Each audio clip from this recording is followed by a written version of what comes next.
दिल्ली में केजरीवाल की सरकार ने गली गली दारू पहुंचा दिया, शराब पहुंचा दी, दारू के ठेके गली गली खुल गए। उत्तराखंड में डबल इंजन सरकार के मुखिया पुष्कर सिंह धामी क्या डबल संकट में घिर गए हैं? क्या उनका लंबा दिल्ली दौरा अब उनके लिए ही दिक्कत बढ़ाने वाला है? धामी ने दिल्ली में बीजेपी उम्मीदवारों के लिए खूब प्रचार किया, रोड शो किए, रैलियां की, जनसभाएं की, वोट भी मांगे। लेकिन जिस दरमियान धामी दिल्ली में प्रचार कर रहे थे, तभी उत्तराखंड में कुछ ऐसी आवाजें उठी जो उनके सामने चुनौतियां बढ़ा सकती हैं।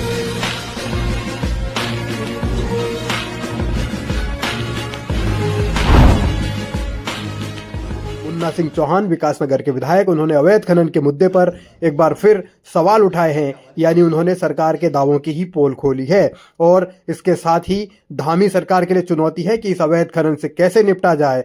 बीजेपी के अंदर से तो सवाल अब उठ रहे हैं और विपक्ष को भी हमलावर होने का मौका मिला है। कि आज मैं चीफ सेक्रेटरी से मिला था और मैंने चीफ सेक्रेटरी से कहा कि हरिपुर कालसी में LNT और JCB के माध्यम से दिन दहाड़े जो है खनन हो रहा है। स्थानीय लोगों ने जब विरोध किया तब जाकर के प्रशासन हरकत में आया। हालत ये है कि ना तो पुलिस प्रशासन देख रहा है, ना राजस्व विभाग देख रहा है कि दिन दहाड़े LNT और JCB से जो है यमुना नदी के सीने को चीर करके जो खनन किया जा रहा है, बहुत गंभीर विषय है। मैंने उससे अवगत कराया और बताया क्या कार्रवाई जो है अब तक प्रशासन द्वारा की गई। अवैध खनन का मुद्दा उत्तराखंड में हमेशा से बड़ा रहा है और इसे लेकर हर सरकार जो भी रही हो, चाहे कांग्रेस की रही हो, चाहे बीजेपी की रही हो, निशाने पर हमेशा आती ही रही है। अब बीजेपी की सरकार में पहले त्रिवेंद्र सिंह रावत ने भी सवाल उठाए थे, संसद में वो भी, और अब मुन्ना सिंह चौहान कह रहे हैं। विपक्ष लगातार सवाल उठा रहा है, लेकिन इस अवैध खनन के साथ साथ धामी सरकार के सामने एक चुनौती शराब के मुद्दे की भी है, जिस पर वो घिरे हुए हैं। मुख्यमंत्री जी ने कहा है कि दिल्ली में केजरीवाल की सरकार ने गली गली दारू पहुंचा दिया, शराब पहुंचा दी, दारू के ठेके गली गली खुल गए और इसको उन्होंने क्रिटिसाइज किया। इसको उन्होंने जमकर केजरीवाल की मजम्मत की।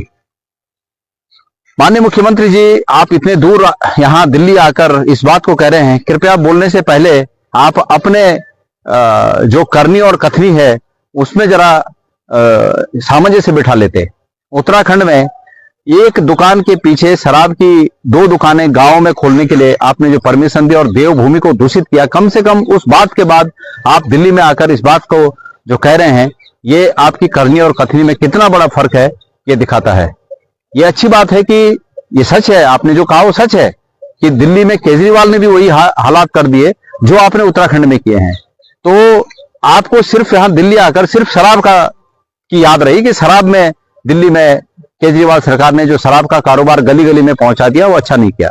सच्चाई यह है कि केजरीवाल जी ने जो कुछ भी वादे किए थे वो आप ही के नेताओं की तरह उनके वादे भी फिसड्डी साबित हुए। धामी की दिल्ली यात्रा तो अब पूरी हो चुकी है, लेकिन जब वो उत्तराखंड लौट रहे हैं तब उनके सामने चुनौतियां कई सारी होंगी। सवाल है कि जब अपने ही सवाल उठा रहे हों अवैध खनन के मुद्दे पर, तो वो जवाब कैसे देंगे। सवाल इन बातों को लेकर भी है कि उत्तराखंड में कानून व्यवस्था को लेकर जो परेशानियां हुई हैं या खबरों में अब तक के लिए बस इतना ही। फिर होगी आपसे मुलाकात, तब तक के लिए नमस्कार और देखते रहिए पहाड़ दूरदर्शन न्यूज। ऐसे ही लेटेस्ट अपडेट पाने के लिए हमारे चैनल को सब्सक्राइब करें और तुरंत नोटिफिकेशन पाने के लिए बेल आइकन प्रेस करना ना भूलें। यदि आप हमें फेसबुक या इंस्टाग्राम के माध्यम से देख रहे हैं तो हमारे पेज को फॉलो जरूर करें। धन्यवाद।